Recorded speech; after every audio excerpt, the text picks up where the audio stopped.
Welcome to the Philantrepreneur Show, hosted by Dr. Victoria Boyd, designed to offer tips, strategies, and insight to empower nonprofits and entrepreneurs with sustainable win-win solutions. The Philantrepreneur Show is sponsored by the Philantrepreneur Foundation, building capacity through education and professional services.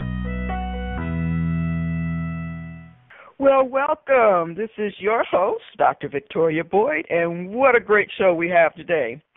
It's touching upon some of my favorite topics: social enterprise, entrepreneurialism, and youth development. I don't know if you know, but my career started as a high school teacher, and I taught in the high school level for over 28 years. And so I love watching teenagers blossom. It was just one of my greatest pleasures. And so I still follow some of them to this day. So I'm thrilled to present a show on youth education and that whole topic. Community service combined with entrepreneurship is not a new concept or idea. It has been around for ages. Kings, emperors, and world leaders have all used their resources to help the public. We see it still today among philanthropists like Carnegie and Rockefeller and the Gates, just to name a few. And they've used their wealth to create foundations and programs that address some of our nation's problems. Today, a new wave of individuals is joining the movement, and they're called the millennials. This generation brings a youthful energy, a technological twist, and a different perspective to social entrepreneurship and community service as they venture out in new ways to address local and world issues. They are the next generation of philantrepreneurs. So today, our guest is someone that is helping millennials discover their own passion, but also help them direct that passion into a career path that serves their soul and also serves community. Let's meet Sean McCullough, CEO of and founder of Young Eagle Entrepreneurs. He's a best-selling author of For the People You Love, Get Everything You Need and Want One Step at a Time. In creating Young Eagle Entrepreneurs, he took what he felt he needed as a youth and created a program which builds ambitions and aspirations while fulfilling some personal passions. Sean, welcome to the show. Before we get into our important topic today, please, come on, tell us, our listeners, more about your background and how you got to be where you are today. Well, thank you so much, Victoria. I appreciate that kind introduction. And, a little bit about my story and why I started Young Eagle Entrepreneurs. I basically caught the entrepreneurial bug at a very young age. When I was 8 years old, my mother encouraged us because I was ornery. I always had a boatload of energy, and I was ready to, I was bouncing off the walls. So Mom's like, why don't you go up there? Yeah, right. Why don't you go up there on the corner and sell lemonade at the corner of Drexel Ave and State Road right out front of our door? And it was a really awesome spot because we had a traffic light right there, so it was a captivated audience. And that was in the third grade, and I'll never forget that first summer doing that. There was a guy that pulled up in this red pickup truck, and he had, I'm assuming he was a contractor because he had a ladder on the truck. It was a red truck, and he was the first car that pulled up to that red light, and he rolled down his window, and he handed me $100 bill. And I was so excited. I was really excited. And here's the thing that he said to me, Victoria. He said, kid, keep your lemonade and keep showing up. And I was just really, really excited about that. And as I realized that if you brought products and services to the people that they thought were valuable or perceived to be valuable, that the marketplace would pay you.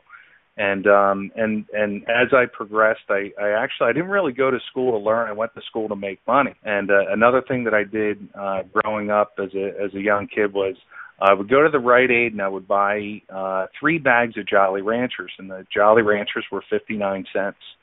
And I would take them to school, and I think there was on average there was 59 to 60 pieces in each bag, and I would sell them to all the kids. And this was in 5th grade when I started doing this. And so the market changed in the middle school, and it turned into bubble gum and M&Ms, and then I kind of went to the dark side. Yeah, right. And in the middle school is when I figured out distribution. If I supplied other people with product that they could sell to their friends or their circles of influence and give them a little bit of commission, then I would reap the profit. And that worked out really well. And then it kind of switched for me, and it's part of my story. I'm not too happy to say or share this, but it is part of my story. The market changed again, and it turned into beer parties and weed, and that was just, not a happy spot in my life, if you will, but I did turn it into making money. And thank God my principal at the time, in between 8th grade and 9th grade, I'll never forget it as long as I live, Mr. Manasseh, he picked my brother Brian and I up on State Road on the way to high school. And he knew what I was doing. I was basically dealing the stuff out of the high school. And I went to a pretty large high school. There was 4,000 kids in our high school between 9th grade and 12th grade. And as soon as we pulled into the parking lot, Mr. Manasseh got out of the car, and Brian and I got out of the car, and he said, "Brian, you go to class." My brother Brian was a senior, and I was a freshman that year. And he said, "Sean, in my office." And we sat down, we walked in, and I sat in front of his desk, and he was behind his desk. And he looked at me, and he said, "Sean, I know what you're doing, and I know what's going on, and I just got one question for you, and depending on how you answer me is really going to determine what I do next." And he said, "I'm going to ask you to never bring that stuff," and he called the school his house. "I'm going to ask you to never bring that stuff into my house again, and I'm going to ask you to make a decision right now." And I knew what he was trying to do for me, and I've seen other kids taken out of our school in handcuffs, and as soon as you're taken out, you're gone. And I recognized what he was trying to do for me, and he gave me the opportunity to make a good choice and make a good decision. And I said, "Mr. Manasseh, I promise you, I'm done. I won't do it anymore." And I was a pretty good athlete, so at that point in my life, he took me under my wing. Things really started to change for me. I really started to apply myself more in a better fashion in school, and really got plugged into into the sports that I was involved in, and was pretty good. I was pretty good in football and wrestling. And then that for the next 4 years I made a 360 turn. Which was really cool, Victoria. But for that I'm still friends today with Mr. Manasseh, and he was the one that encouraged me. I didn't think I was going to graduate high school, let alone, actually get a college degree and start my own businesses and become successful in business. But that's kind of how the story went for me. And one of the reasons why I started Young Eagle Entrepreneurs, it was based out of my own need. I didn't really have direction. I didn't have a mentor. I had all the salesmanship, all the natural abilities for communicating and talking with people, and providing products and services, distribution, and I kind of figured those things out just organically going through my own journey and my own experience. And if you've ever sold anything, there's a euphoria that you get when you actually make the sale, and someone gives you an exchange of, you give them the product or whatever it is that you're giving them, and then they give you the money. There's just something magical about that happens that, it's just so exciting, and it satisfies you inside when you do that. So that's kind of how Young Eagle, I went through, and at any time, Victoria, if I'm going too long, because sometimes I can have I'll go on and on. All right, good deal. So basically, after graduating high school, Mr. Manasseh said, "Sean, you got great people skills, and you could talk and connect with anybody. You're very relatable. I had no idea what I wanted to do. I didn't know where I was going. I didn't have any direction, and I didn't know what I was going to do. And he suggested, "Why don't you go to school to become a teacher?" So he helped me go through the process of enrolling into college and get my college career started. And as I was going through it, Victoria, I actually started a cleaning company. because I didn't want to have to take out student loans.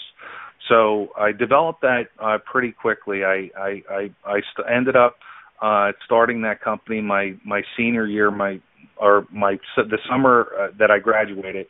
That's when I started that company, and I just basically got flyers, did guerrilla marketing, went around the neighborhood and put little flyers on doors and asked people if they would allow me to clean their home.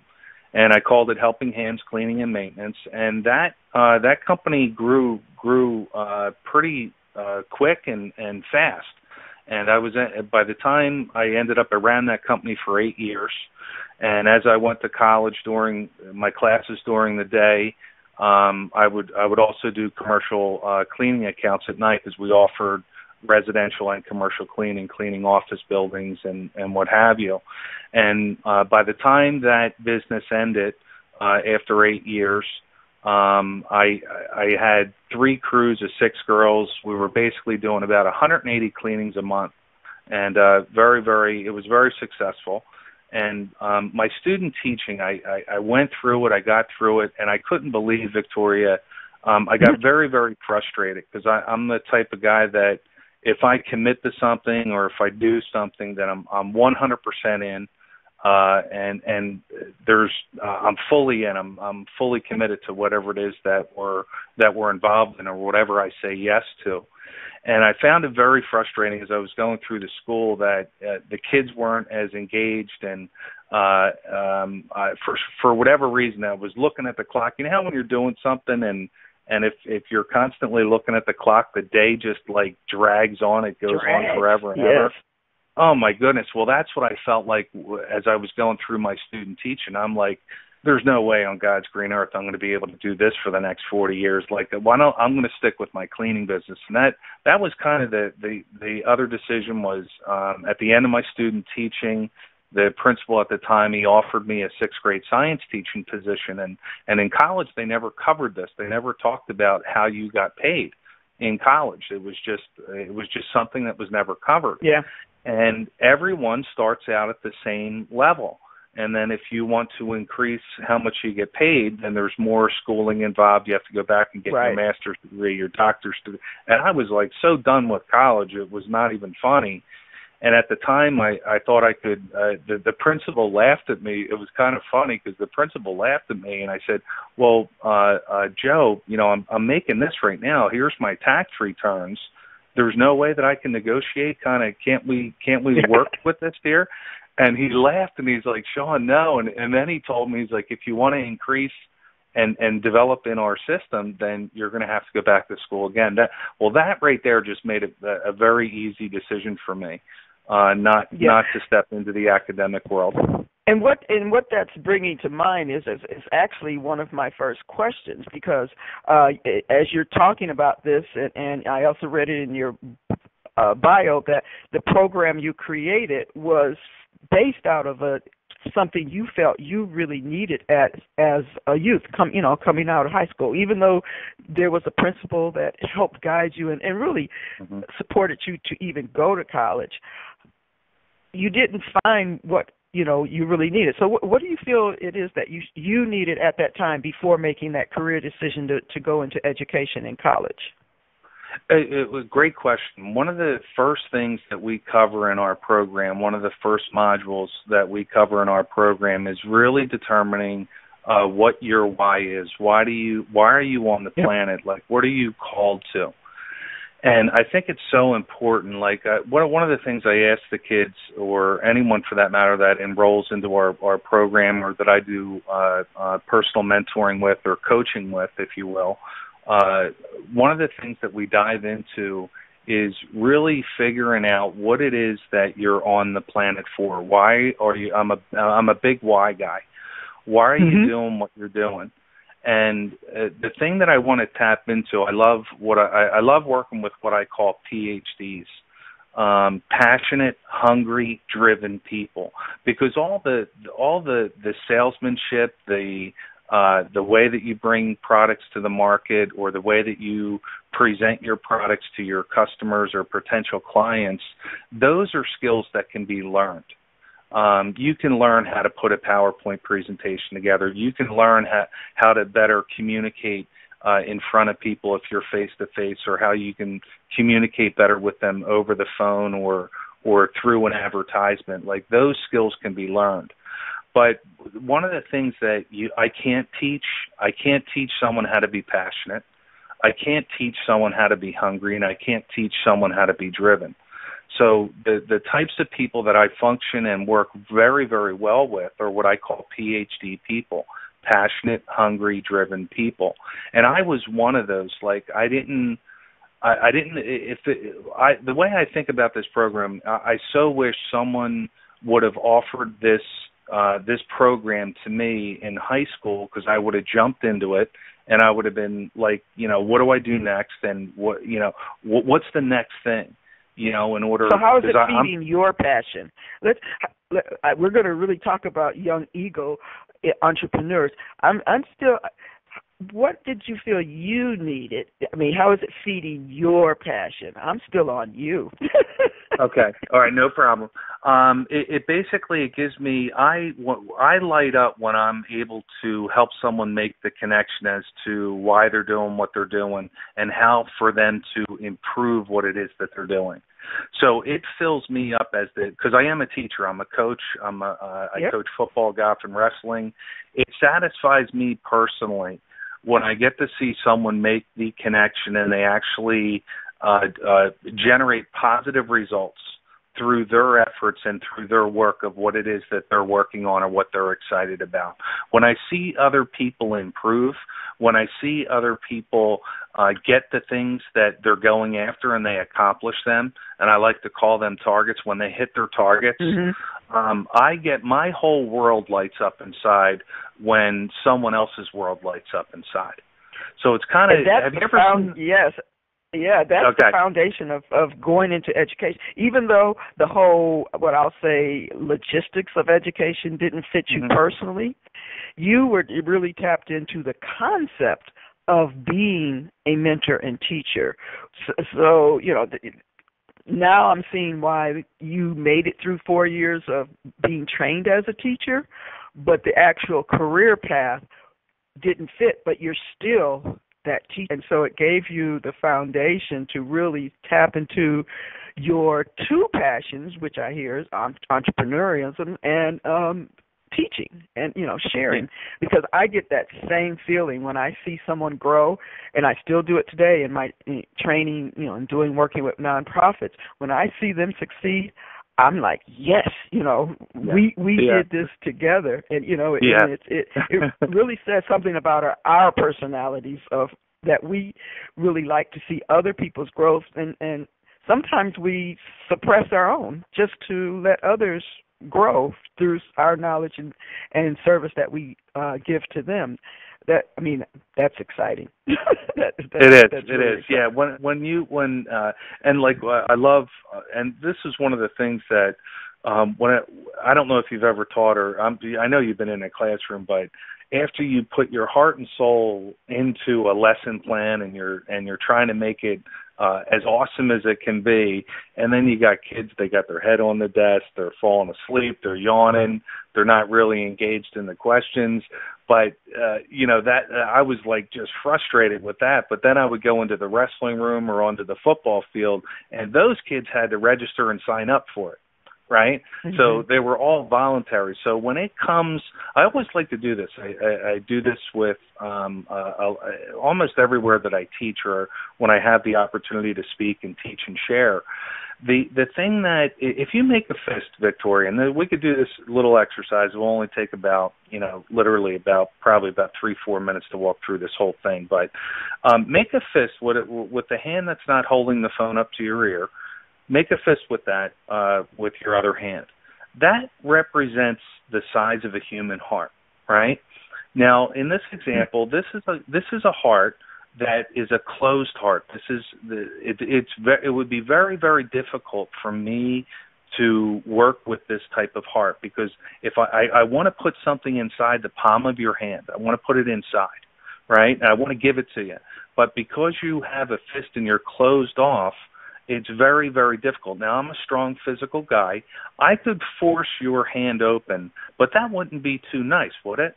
That wouldn't be too nice for you, and that wouldn't be too nice for me, right? That just wouldn't be fun. Now, you what I can't want force you to anything do on anybody. No, you can't. No, and here's what a lot of beginning entrepreneurs do or salespeople do, because that's real. We're in the business of marketing our products and services. That's the major thing with business is marketing, but we try and force sometimes, and this is from my own experience. I would get very angry with people or upset, like, why don't they see what it is, the value that it is that I have to offer them? And it was because I didn't have a willing heart in the first place. So what I want you to do is I want you to turn your palm to the ceiling, right? Turn that fist to the ceiling and open your hand up very gingerly. Now I can place my hand inside your hand. Now that is a willing heart. So what we're looking for is with our products, with our services, with our coaching, with our teaching, with our mentoring, we're looking for people that are going our way. We're looking for people that have willing hearts to either listen to what it is that we have to offer, and that are willing to go our way. If I don't have a willing heart, then there's not much I can do. And I love what you had just shared right there. There's one person on the planet that I have full control over, and that's me. I can't control anybody else, what they do, what they feel, what they think, or what they say. I can make a suggestion. I can give an encouragement, right? But I can't make someone do something that they don't want to do. So, yeah, we can only work with willing hearts, and we can only work with people that are willing to go through the exercises and willing to do the work, actually. Right, and a lot of your comments really relate to actually what we were talking about before we went live on the air about the whole we cycle. Michael Drew, who was my guest last time, we actually went through the 12 steps of relationship, or it's called the 12 steps of intimacy. It came from research that Desmond Morris did on exploring and researching married couples, why they stayed together. But it was transitioned by Michael because of this we cycle, that if you skip any one of those steps in building a relationship, that it's the force feed, just like you said, you just can't force things on people. And that's cycle, the me cycle, where we had all these push and landing pages and squeeze pages. Even the terminology is, push them into action, and you're force feeding them to buy without them really getting to know you. And so he used to equate it. Yeah, you're meeting somebody and asking them to jump into bed with you right away. So, it's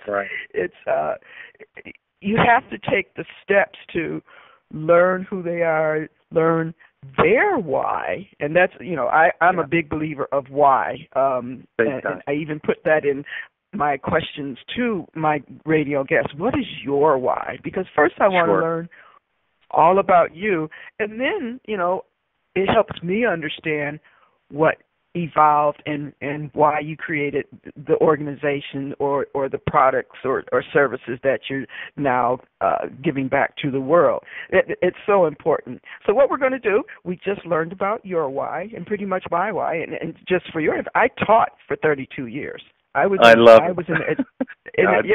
education. I was in a high school for 28 years, and then was a state consultant in education for the remainder of my career. And it's not until I'm technically retired, but now I'm taking on. You have a teacher's heart. We both come from what I call that educational or culture of learning background, and that's where we find our passion. But we're going to take a quick break, and we're going to be back in just a few minutes with Sean after this break. The Philantrepreneur Journal, a quarterly digital publication reaching over 600,000 entrepreneurs and nonprofits. Get targeted exposure to reach your ideal customer with our unique Ads for a Cause, where 50% of the fee goes to support our nonprofit training and services programs. Together, we can make a difference, create impact, and build capacity. Visit thephilantrepreneur.com, Marketing Ads tab for all the details. Mention this show and get a 10% discount.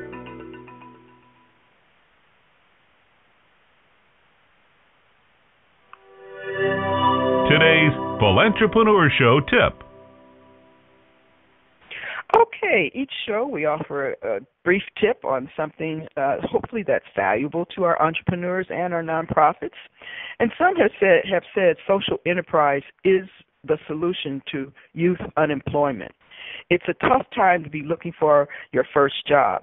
With spiraling youth unemployment and 1 in 3 youth graduates taking non-degree jobs, there consistently is the question, is there a better way? And I say yes. Build a social enterprise community model. Let established organizations that have the specialized expertise build the next generation of social entrepreneurs. Take, for example, DC's Central Kitchen. They accept tons of food from hospitals, restaurants, and hotels that would normally be thrown away. They produce 5,000 meals per day for distribution to homeless shelters. And every meal is produced and prepared by a team of trainees in their culinary training program. With a graduate employment record nearing 100%. The team at DC Central Kitchen has developed a financially sustainable business that meets the immediate social needs of feeding the hungry while transforming the lives of youth, supporting them in a journey to a more secure and fruitful future. We could all learn from this model and explore how our individual expertise or business platform can benefit the next generation. The Philantrepreneur Foundation. Build your capacity with our educational programs and professional services. Learn how to be a philantrepreneur. Maximize your social impact and maximize your revenue. Visit thephilantrepreneur.com or philantrepreneurfoundation.org to find services, resources, and training to launch, enhance, or improve your business or nonprofit strategy. While there, sign up to receive the Philantrepreneur Journal digital publication.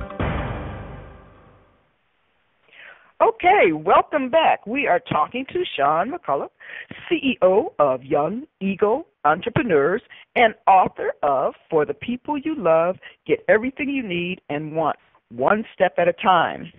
Okay, Sean, we heard about your motivation for creating YEE.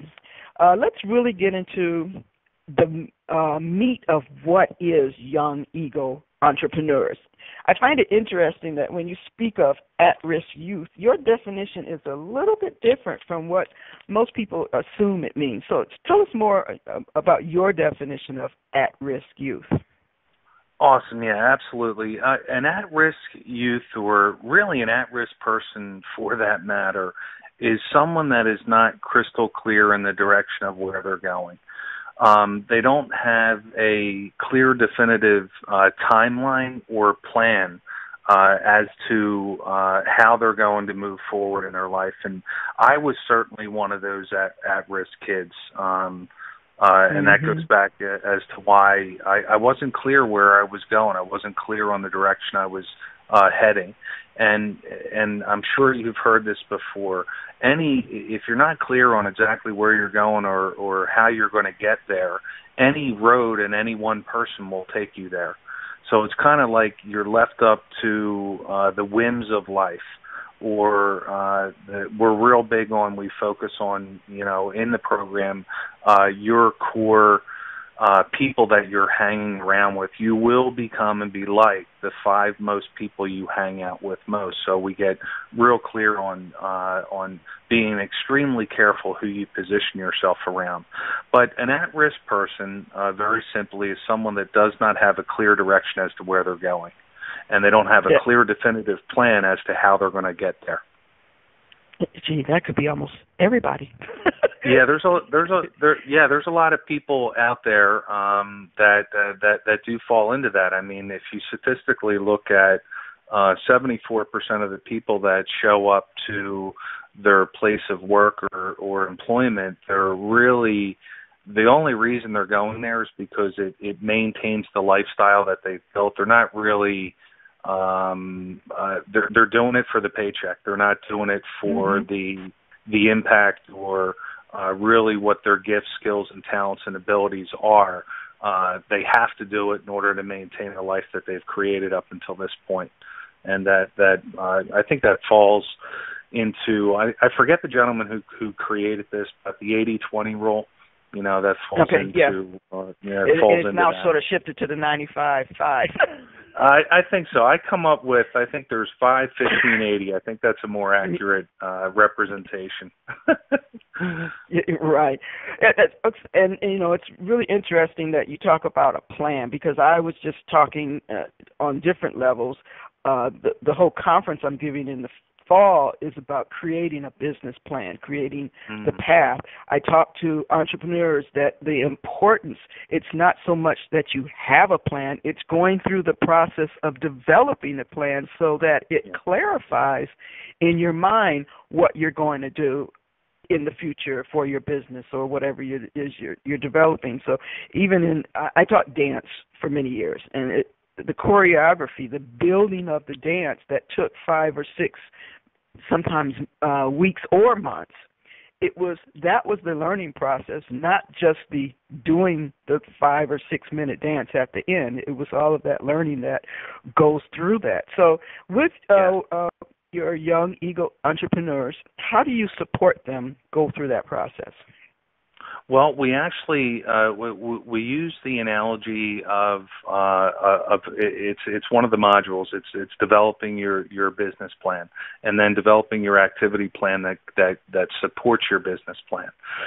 And we use the analogy of when a builder goes and develops either a commercial community or they're building a single family home, one of the things that they have to create is what's called a blueprint.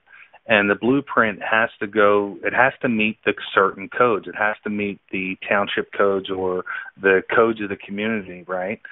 So you can't, you don't just show up onto a piece of dirt and say, I'm going to build a house and start building a house without getting, where is your utilities coming in from? Where is your water coming in from? Where's your access to your road coming in from?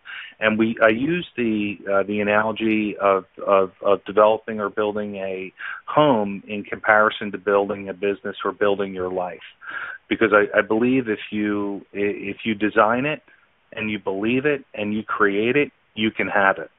Okay, so we put the foundation to any building. The foundational pieces are the same, and I firmly believe this, that success principles. There's a few foundational success principles that, if followed meticulously, will allow you to gain the result or the success that you're looking for.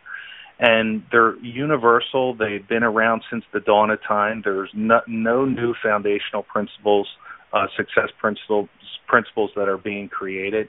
They're the building blocks and the foundational blocks for building any successful business. And it doesn't matter if what industry the business is in. Those foundational success principles are universal. They transcend all different industries. They transcend all different language barriers. They're just foundational principles. So what we do is they'll come in with their idea. They'll come in with what they think is a valuable product or service that they want to bring to the marketplace, and we develop the plan to help them accomplish that. We put it's kind of like, once you get the foundation built, then you put the first floor on. Then after the first floor is built, then you put the second floor on. Like how high of a vertical building do you want to create? We can create a 1-story building, a 2-story building. We can build a skyscraper, right? We can we can go as high as you want, or we can put as many floors onto this building as you want. And that really helps them get a good visual understanding of, it does make sense. I got to have a strong foundation. You can't just build on, you don't want to build on a business that doesn't have a solid foundation. And what does every business need? Every business needs customers. Every business needs products and services that they provide to the marketplace. And then we get into a little bit deeper. You have tangible products, then you have intangible products. Let me give you an example of what I mean when I say that. An intangible product would be like an insurance contract, right? It's a physical. It's very intangible. I can't put my hand on it other than the physical papers that the contract has. That would be an intangible service that you provide to a customer base. Now, on the other side, let's say that you're manufacturing vacuum cleaners. That is a physical, tangible product that you physically can put your hand on, or a car. So we make the distinction. We get clear with our enrolled participants. Are we talking about an intangible product or service that you want to bring, or a tangible product and service that you want to bring? And then we talk about, what are the different, depending on what your industry is, or depending on what it is that you want to build. There's different assets that go along with different businesses that you have to build. Like, here's an example of what I mean when I say that. Like, let's say you're getting into the service industry of landscaping, right? That's one of the first businesses that I think any entrepreneurial kid or person goes through. They go around the neighborhood and they knock on the doors and say, "Hey, can I cut your lawn?" Right? You're providing a service to the marketplace. Now, in order to do that business and to scale that business, if you're going to just keep it local, you'll be able, you can take your lawnmower and walk it up and down the street, right? But let's say you want to develop into the next township. Well, at that point, you're going to need a physical truck to transport your lawnmowers and your blowers and all that. So now we're talking about scaling the business. So what we do is we take the kids in. We go through a general overview of the different businesses that they can basically different business models, and we educate them on the different business models. It's kind of like, if you will, we're giving them what it would cost for them to get this education at 2 years at college. We're getting it done in like 3 months, going through our program, because that's what our semesters are. We have 3-month semesters. But does that answer your question, Victoria? Yeah, absolutely. Because all right. I just wanted to know what it is. Those were the examples of what is involved in the program. So I mean, you've given us a lot of insight of how you developed and came to your why, and then how you're now supporting youth. Okay, so for our listeners, we have nonprofits and entrepreneurs. I promote the whole platform of being a philantrepreneur. That is, whether you're on the entrepreneur side and building and supporting a community cause or creating your own, or you're on the nonprofit side, making sure that you have some entrepreneurial elements and you have an entrepreneurial mindset as you are trying to develop your nonprofit. If you based on all of your business background and just creating programs, what takeaways or advice would you give our listeners to learn from your expertise and experience? Okay, yeah. I would say I think we've all heard this one before. It takes a village to raise one child. I think it's so important that we collaborate and we cooperate together, that you build, and it goes back to the principle of you will be and become like the 5 most people that you hang out with the most. So I think one of the takeaways, the only way, because I have quite a few what I like to call young Eagle millionaire mentors. My job is to be the conduit and the connector for the kids. Like, if I don't feel that I could coach them or mentor them in establishing this business that they want to create, I know there's a millionaire out there that has created that business in that industry. And I've already done some of this work right now. I don't have every industry covered, but I would say that the biggest takeaway is that if you're having a hard time, and this is more for the struggle piece of it, If you're having a hard time building your nonprofit or getting collaboration partners or really getting your program off the ground, one of the key ingredients to that is to build your become better at building your team of people that are supporting the mission or the cause. And the way that happens is, and this is just food for thought, make sure that your core values are in alignment with one another, and make sure that the vision or where it is that you're projecting that you want yourself to be and go, make sure that lines up with the team members that you're trying to build this with. Because we all need each other. If that's one thing in business, that there is, I don't know one successful business owner that has a significant amount of success. There's no way that they could do it on their own. That you have to have collaboration partners. You have to have a committed group of foundational team members that are helping the mission and helping the cause progress and move forward. And it all really boils down to, and I got this from Jim Rohn. It's Jim Rohn is one of my favorite mentors. We get paid to bring value to the marketplace, so that when we're developing our systems and developing our training programs, if I'm not sure, Victoria, of how to go about it, or I'm a little bit leery, I'm not sure because I haven't gone down this avenue, I can reach into my database or my Rolodex, and I could reach out to a few people that have been there and done it, that I can bounce the ideas off of them and say, hey, man, am I thinking straight? Is this the best way, or this approach that I'm about to go? Is this the right? Am I going down the right avenue here, or the right path? Because we as entrepreneurs, we are creators. We are designed. We just want to create. And sometimes those a true entrepreneur, they don't think small. They think extremely large. They think, extremely big.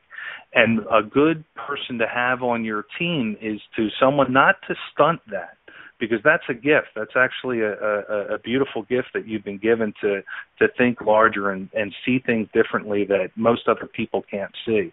That is a true entrepreneur. And that actually brings me to this thought that I'm having right now, Victoria. There's three types of people that we deal with. There's the true entrepreneur. They are very rare individual, and this falls into the line of, we talked about this on another call, Victoria. We got the 5, 15, 80%. 5% of the people that we talk to are true entrepreneurs. They just are very, very different, unique individuals. They see things a lot different and a lot bigger than most other people do. And then we have what's called the 15% of the people that we talk to.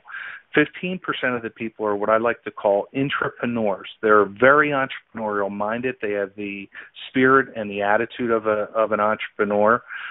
They function extremely well within the umbrella of another organization.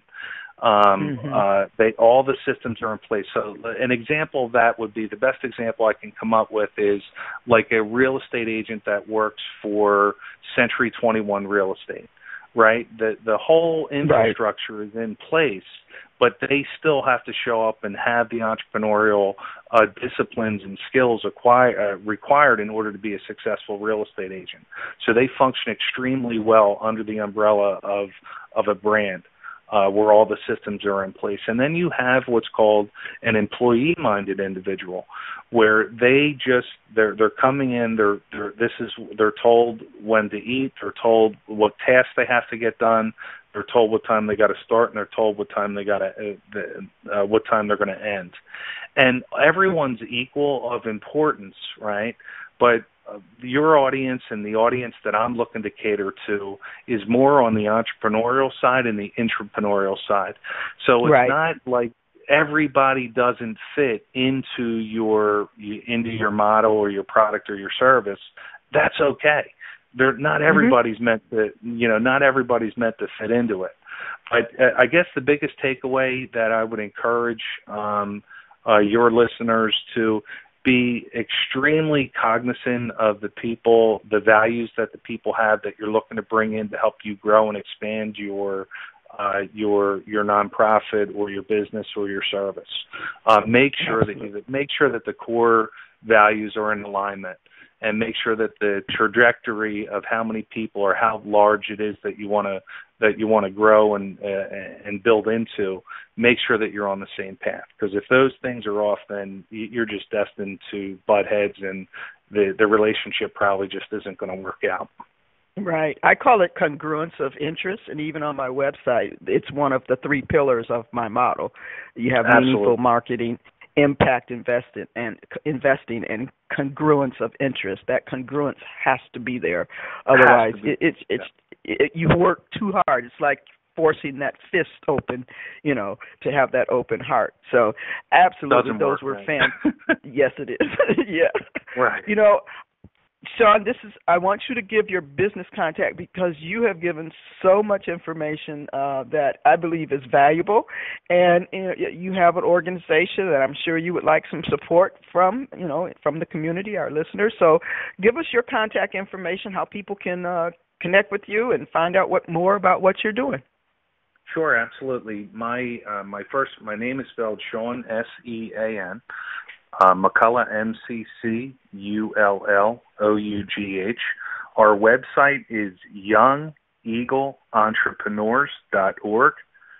That's youngeagleentrepreneurs.org, and it's all 3 words are spelled out that way. And the simplest way is, if you want to give me a call, our office number is 484-202-0625. Again, 484-202-0625.